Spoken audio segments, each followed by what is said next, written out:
A paz do Senhor, seja bem-vindo a mais um vídeo aqui do canal. Eu me chamo Herberson e nesse vídeo eu vou fazer uma exposição de Mateus capítulo 5, do versículo 1 ao versículo 12. Essa passagem é conhecida como as Bem-aventuranças. Está dentro do contexto do Sermão do Monte. O Sermão do Monte está registrado aqui em Mateus capítulo 5, 6 e 7. E logo no início do sermão, Jesus começa a falar dos bem-aventurados. Quem são esses bem-aventurados? Então nós vamos aprender aqui sobre as bem-aventuranças, vou explicar detalhadamente cada uma delas e qual a importância disso para o nosso contexto. É claro que para nós entendermos melhor sobre as bem-aventuranças para o nosso contexto, nós temos que entender as bem-aventuranças para o contexto da época, quando Mateus escreveu essas bem-aventuranças e quando Jesus proferiu essas bem-aventuranças. Então a gente precisa entender esse contexto, contexto histórico, religioso, contexto político e também o contexto literário. Então vamos começar aqui pelo contexto literário. Mateus, quando escreve esse evangelho, ele divide esse evangelho em 5 partes. Cada parte tem uma narrativa introdutória e depois um discurso. Eu não vou detalhar aqui cada uma delas para não ficar cansativo, mas essa parte aqui, essa primeira parte, ela começa no capítulo 4, versículo 12. Então, do capítulo 4, versículo 12 é quando começa o ministério de Jesus. Mateus começa a registrar ali que Jesus, ele iniciou seu ministério, ele batizou um pouco antes, capítulo 3, versículo 13, que tem aqui a narrativa do batismo de Jesus, depois ele é tentado pelo diabo, e aí ele começa o seu ministério. Nós temos essa narrativa que vai do versículo 12 até o final do capítulo 4, versículo 25, e depois começa o discurso, ou seja, o sermão da montanha. Essa estrutura, ela se segue no Evangelho de Mateus. Na segunda parte tem mais uma narrativa e depois mais um discurso. Depois outra narrativa e mais outro discurso. E assim vai até terminar o Evangelho, que é na morte e ressurreição de Jesus. O que a gente vai entender aqui dentro desse contexto? Quando Mateus começa a dividir dessa forma, ele está apresentando o reino de Deus. Então aqui ele primeiro começa apresentando o reino, a sua natureza e característica. Depois ele vai falar da propagação do reino, a inauguração do reino, a revelação de Jesus como rei que pertence, que domina esse reino. Depois ele fala da última apresentação do reino, que é um contexto mais escatológico ali, logo no capítulo 19 em diante. Então, assim, é tudo sobre o reino de Deus. Esse reino, ele já chegou, ele já está aqui, é agora, mas ele também é escatológico, ele é futuro, ele se consuma na eternidade. Eu vou falar um pouco sobre o reino de maneira mais geral durante a exposição. A gente vai falando aqui e aos poucos eu vou apresentando os conceitos. Vamos voltar aqui para o começo do ministério de Jesus, que está aqui em Mateus 4:12, que Jesus está na região da Galileia. O texto fala assim: Jesus, porém, ouvindo que João estava preso, voltou para a Galileia. Então, a Galileia era uma região que ficava a norte de Israel, ficava Judeia, Samaria e Galileia. Era uma região um pouco mais pobre, um pouco mais menosprezada. O povo da Galileia, assim como o povo da Judeia também, almejava por uma libertação do domínio romano. Os romanos dominavam aquela região, então o domínio romano era focado muito na questão financeira, no dinheiro. As pessoas tinham que pagar impostos, então eles davam quase tudo que eles tinham, porque eles faziam um plantio, depois eles iam vender aquilo que eles plantavam, e uma parte do que eles plantavam, a da colheita, era guardado para plantar novamente no próximo ano. Eles tinham que dar o dízimo, né, no caso, para levar para o templo. Eles tinham que pagar o imposto, eles tinham que pagar muita coisa e a exploração era muito grande. Então a pobreza era muito grande, o sofrimento era muito grande. A maioria das pessoas viviam em casa muito simples, 3, 4 famílias na mesma casa. A dificuldade financeira era muito grande e tudo isso por causa da exploração do Império Romano. Eles entendiam que todo aquele sofrimento, toda aquela pobreza, toda aquela dificuldade era devido à exploração do Império Romano. E de fato faz sentido, né? A cobrança de imposto era muito alta mesmo e também, além das obrigações do templo também, que tinham que manter os sacerdotes e tudo mais, e que naquela época o sacerdócio também estava corrompido, toda a religião estava corrompida. Então a exploração era muito grande, tanto do lado político quanto do lado religioso. E as pessoas almejavam por uma libertação. Tinha aqueles que almejavam por uma libertação que vinha através de uma revolução, de uma luta armada. Eram os zelotes. Os zelotes esperavam o momento certo de montar, de formar o grupo para reagir de maneira radical mesmo contra o Império Romano e expulsar os romanos daquela região. Já tinha aqueles outros que eram um pouco mais religiosos, acreditavam numa libertação que viria por meio do Messias. Quando Jesus se apresenta como Messias, aos poucos ele vai se revelando como Messias, isso causa uma estranheza muito grande. Quando Jesus fala aqui no Sermão do Monte, ele fala assim: bem-aventurados pacificadores, porque eles são chamados filhos de Deus. Isso tocava diretamente no coração dos zelotes, porque os pacificadores são aqueles que promovem a paz, e os zelotes queriam promover a guerra. Quando Jesus fala, bem-aventurados os mansos, bem-aventurados os que choram, porque serão consolados, os pobres de espírito, porque deles é o reino dos céus, isso tocava na população de uma maneira diferente, porque Jesus estava apresentando aqui a ética do reino de Deus que chegou de uma maneira muito diferente que eles estavam esperando. Eles estavam esperando o Messias político, o Messias que viesse com poder, com pompa, com honra, com glória e expulsasse os romanos da região. E Jesus veio mostrar, se apresentou como Messias e apresentou uma ética totalmente diferenciada, uma mudança, uma transformação que vem por dentro. O reino de Deus é algo diferente, separado desse mundo. Então, é dentro desse contexto que Jesus profere as bem-aventuranças, profere o Sermão do Monte como um todo. Jesus prega a sua mensagem, uma mensagem de libertação espiritual, não somente para a nação de Israel, mas para todas as pessoas. Todos têm o chamado para participar desse reino. Então, quando Jesus vai proferir aqui o Sermão da Montanha, está ali a multidão, mas ele chama em particular os discípulos. Ele chama em particular aqueles que são seus seguidores mais próximos. No Evangelho de Mateus, Jesus profere o Sermão do Monte e lá na frente é que ele escolhe os 12. No Evangelho de Lucas, Jesus escolhe os 12, depois ele profere o Sermão do Monte. Há essa diferença, no entanto, uma parte dos teólogos entendem que Lucas é um pouco mais rigoroso na sequência cronológica dos fatos. E Mateus está mais preocupado com o ensino em si e não na sequência cronológica. Então, muito provavelmente, quando Jesus fala aqui no Sermão do Monte, ele já escolheu os 12 discípulos.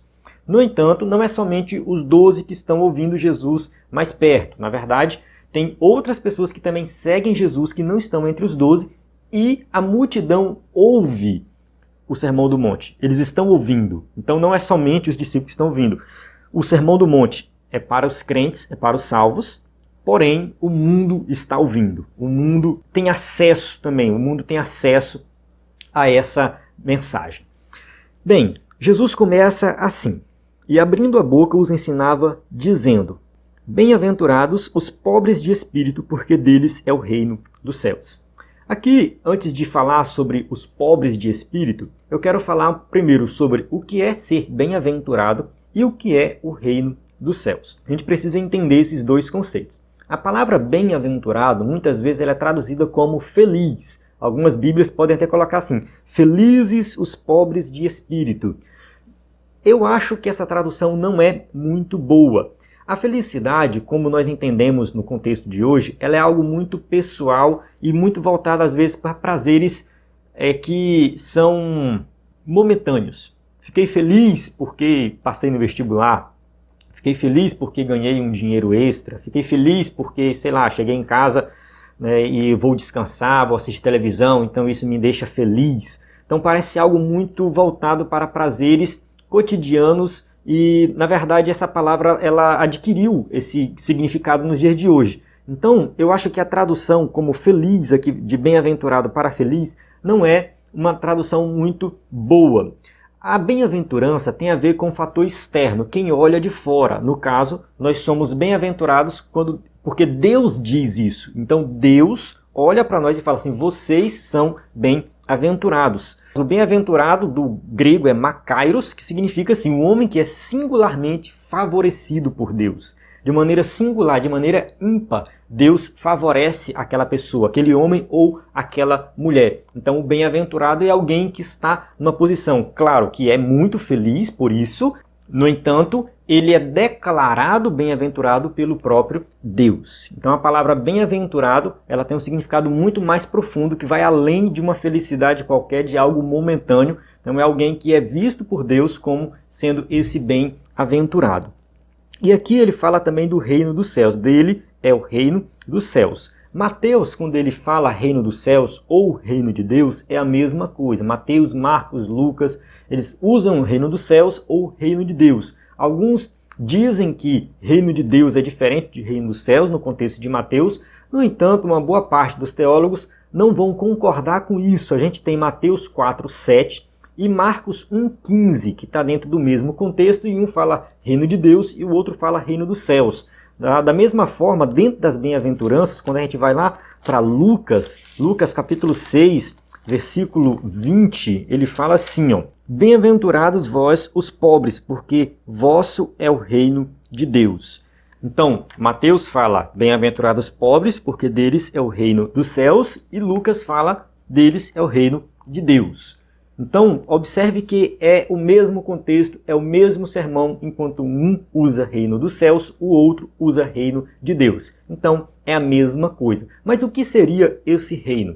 De fato, Deus reina sobre todas as coisas. Ele tem um poder soberano sobre o universo, sobre tudo que existe. Mas o reino de Deus, ou o reino dos céus, como Mateus usa, Lucas usa, está se referindo a algo restrito que pertence somente aos santos, aqueles que são salvos, aqueles que creem no Evangelho e agora participam do Evangelho numa nova vida. Entrar para o reino é entrar para a vida. Tem uma passagem também em Colossenses, que o apóstolo Paulo ele vai falar algo nesse sentido, de um reino. Colossenses capítulo 1, versículo 13, que ele fala assim, ó: ele nos tirou da potestade das trevas e nos transportou para o reino do Filho do seu amor. Então nós fomos tirados do reino das trevas e transportados, levados para o reino do Filho do seu amor. Então nós estamos agora no reino. O crente em Cristo Jesus, o salvo em Cristo Jesus,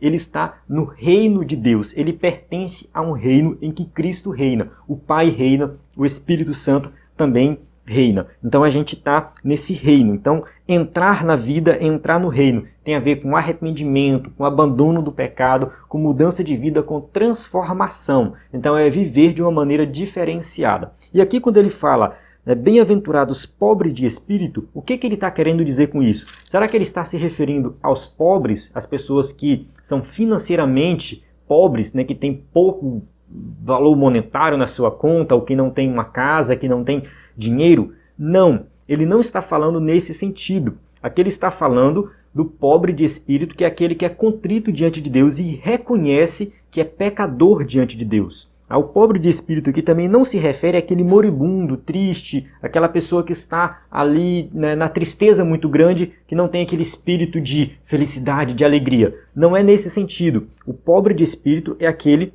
que confessa o seu desmerecimento diante de Deus e sua total dependência dele. Então ele depende única e exclusivamente de Deus. Quando Jesus chama os discípulos para seguir, eles abandonam tudo. Eles estavam pescando, abandona, o outro estava coletando imposto, abandona. Eles largam tudo e passam a depender de Jesus. Simplesmente de Jesus. Esse é o pobre de espírito, aquele que reconhece que depende de Deus, que depende de Cristo, que não pode fazer nada pela sua vida. É uma forma de arrependimento. A gente tem a história do fariseu e do publicano, a parábola que Jesus conta. O que o publicano fala?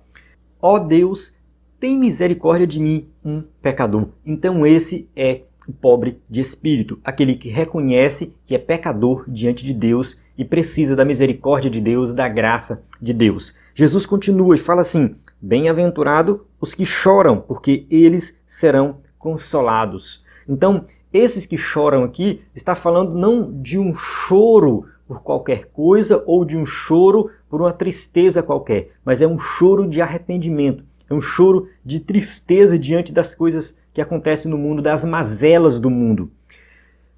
O indivíduo que é pobre de espírito, que reconhece que é pecador diante de Deus, ele vai chorar arrependido.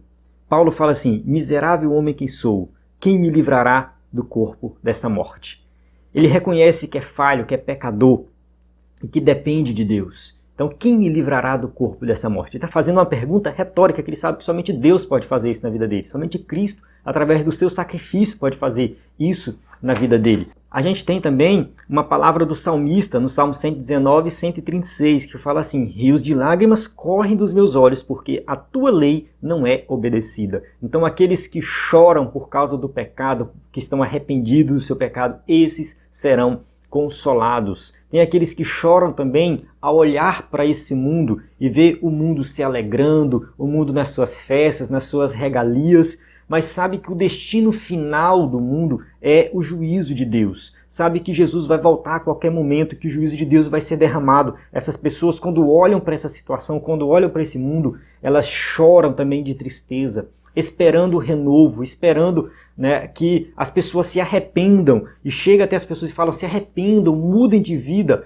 parem, porque esse mundo não vai melhorar. Muitas pessoas pensam no que o mundo vai melhorar, que vai ter um governo, que vai melhorar a qualidade de vida de todo mundo e tudo vai ser perfeito. Mas não é isso que vai acontecer. Esse mundo jaz no maligno. Ele está caminhando de mal a pior. Então, aquele que está no reino, quando ele olha para isso, ele chora, ele lamenta o que está acontecendo. Assim como Jeremias fez lá, no caso, quando a cidade foi destruída, né, o povo foi levado para o cativeiro.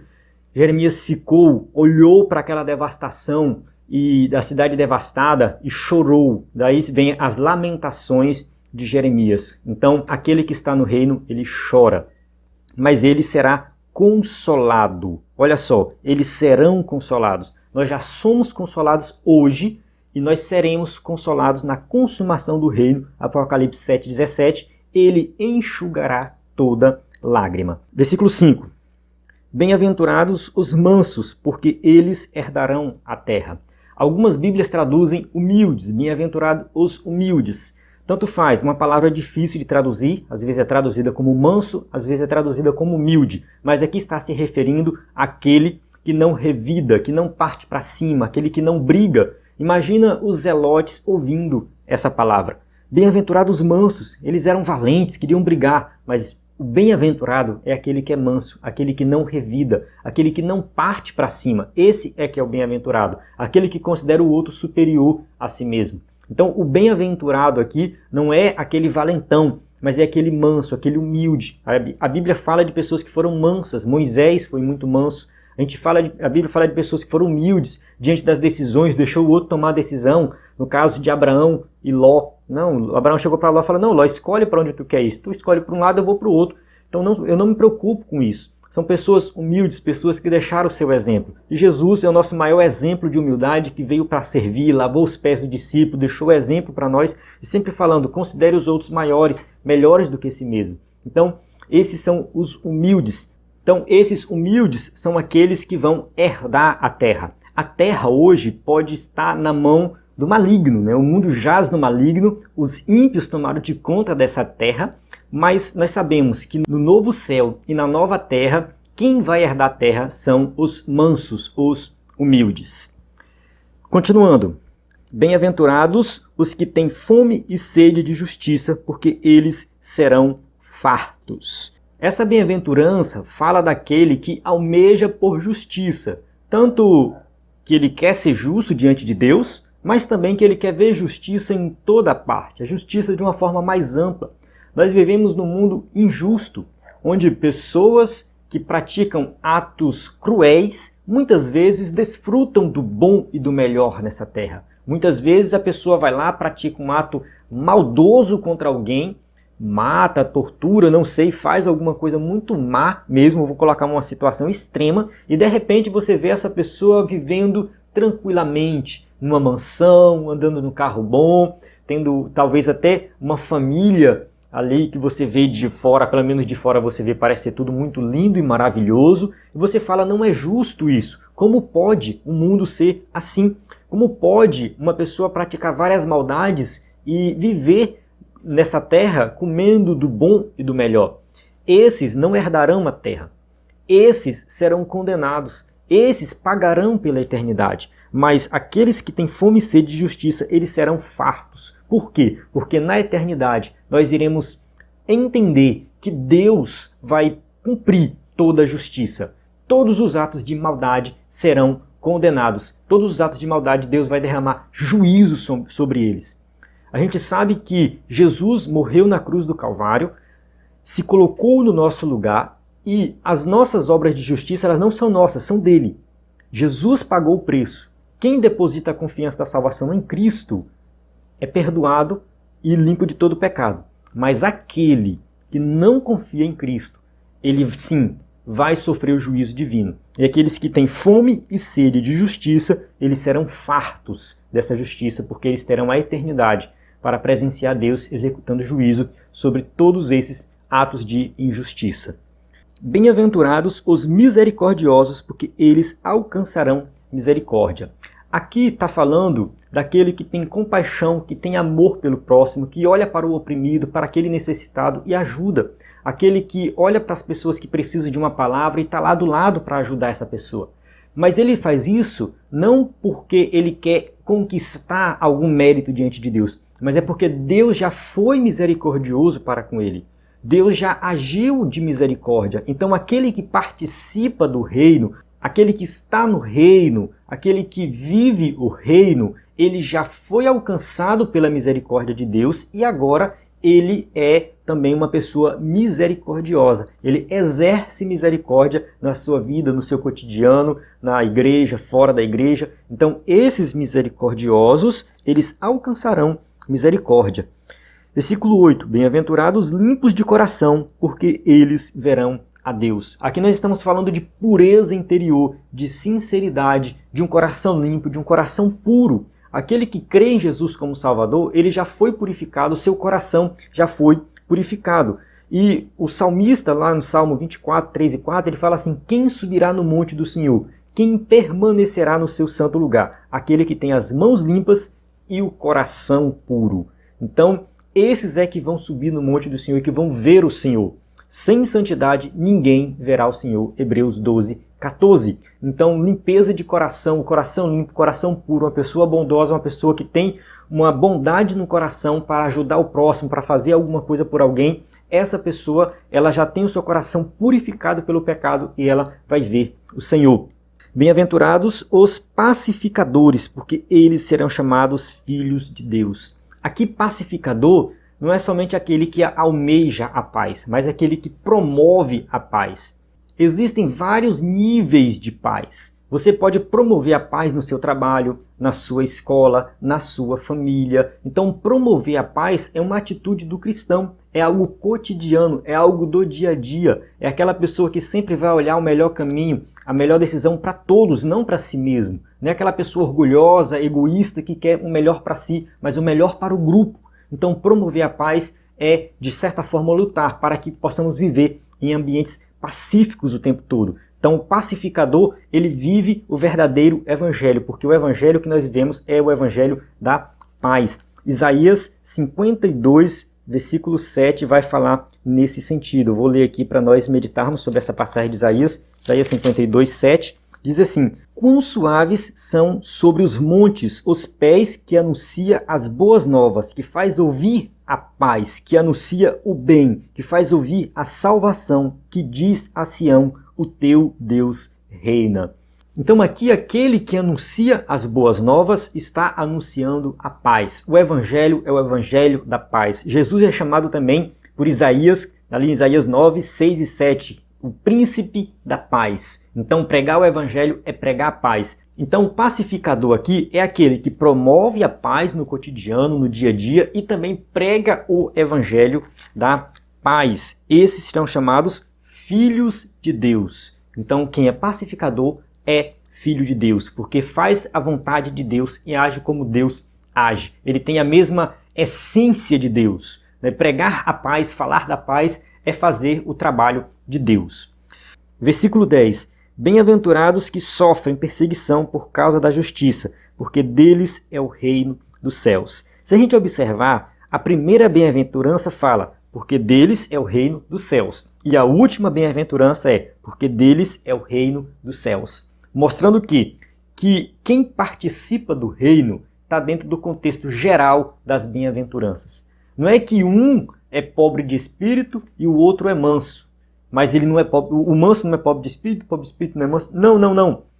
Tem que cumprir todos. Quem participa do reino tem que ser pobre de espírito, tem que chorar, tem que ser manso, tem que ter fome e sede de justiça, tem que ser misericordioso, tem que ser limpo de coração, tem que ser pacificador e também é aquele que sofre perseguição por causa da justiça. Porque ao defender o evangelho, ao defender a verdade, ao defender os princípios do reino, essa pessoa vai ser perseguida. Essa pessoa vai sofrer algum tipo de perseguição. Os discípulos de Jesus sofreram perseguição naquela época. Muitos crentes sofreram perseguição durante a história da igreja. E hoje muitos crentes sofrem perseguição. E eu vou dizer que não é aquela perseguição de tortura, de morte, não é disso. Você sofre perseguição no dia a dia se você defender a verdade, se você defender a justiça, se você defender o que é certo, o que é correto, se você defender o evangelho, você vai sofrer perseguição. De algum nível, em alguma forma, você vai ser perseguido. Mas esses que são perseguidos, deles é o reino dos céus. Bem-aventurados sois vós, quando vos injuriarem, perseguirem e mentindo, disserem todo mal contra vós por minha causa. Exultai e alegrai-vos, porque é grande o vosso galardão nos céus, porque assim perseguiram os profetas que foram antes de vós. Então, os profetas foram perseguidos, Jesus foi perseguido, foi morto, e nós também seremos perseguidos. Isso é o que Jesus falou, mas nós temos que nos alegrar diante disso, porque nós estamos sendo perseguidos por defender a verdade, por defender a justiça.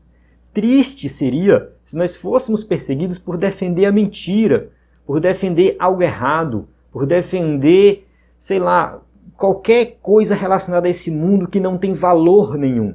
Mas quando nós somos perseguidos por defender Jesus, por defender a justiça, por defender as coisas de Deus, aí sim nós somos bem-aventurados e nós devemos nos alegrar com tudo isso. Amém? Bem, essas bem-aventuranças é a introdução do Sermão do Monte. Muita coisa pela frente ainda tem aqui. Mas o que nós temos que entender é que essas bênçãos, elas já começam a serem vividas aqui. Tudo que está ensinado no Sermão do Monte, começando aqui pelas bem-aventuranças e continuando mais na frente, fazem parte da vida do cristão hoje e para a eternidade.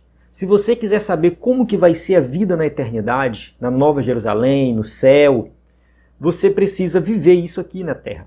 Porque o reino de Deus já começou. O reino de Deus é aqui e agora. Ele já iniciou aqui. E ao viver isso aqui, você se comporta como alguém que participa do reino. Alguém que se arrependeu dos pecados, alguém que largou tudo para seguir a Jesus. E quando a gente faz isso, a gente entra para a vida e a vida eterna já começou. A vida eterna, ela começa aqui. Jesus falou, aquele que crê em mim já tem a vida eterna. Então nós já pertencemos à vida eterna, que não é necessariamente uma vida muito longa ou relacionada a tempo, viver muito tempo. A vida eterna é um estado de comunhão com Deus também.